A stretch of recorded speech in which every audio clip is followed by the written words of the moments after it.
சொர்க்கத்தை கொடுப்பான், தேர்ந்தெடு. அந்த பெண் சொன்னார்கள், யா ரசூலுல்லாஹ், நான் பொறுமை காக்கிறேன், சொர்க்கம் எனக்கு கிடைக்கட்டும். ஆனால் அல்லாஹுடைய தூதரே, நான் மக்கள் மத்தியில் இருக்கும்போது வலிப்பு நோய் ஏற்பட்டால் என் ஆடை விலகிக் கொள்கிறது, நான் என்ன செய்வது? அதனால் மக்கள் என்னுடைய அங்கங்களை பார்க்கக்கூடிய சூழல் ஏற்படுகிறது. அல்லாஹ்விடத்திலே அதற்காக மட்டும் என் வலிப்பு நோய் ஏற்பட்டாலும் பரவாயில்லை, பொறுமை காக்கிறேன், என் ஆடை விலகிவிடக் கூடாது மக்களுக்கு முன்னால் என்று அல்லாஹ்விடத்திலே துஆ செய்யுங்கள் என்றார்கள். அல்லாஹுடைய தூதர் ஸல்லல்லாஹு அலைஹி வஸல்லம் துஆ செய்தார்கள். சுப்ஹானல்லாஹ், அல்லாஹுடைய தூதர் அந்த பெண்ணை சொர்க்கத்தின் பெண் என்று நபித்தோழர்களுக்கு அறிமுகப்படுத்தினார்கள். அல்லாஹு அக்பர்.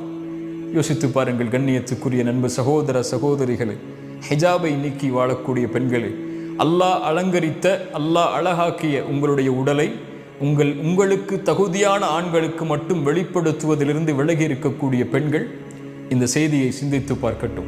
அல்லாஹ் வெட்க குணத்தை நேசிக்கிறான்.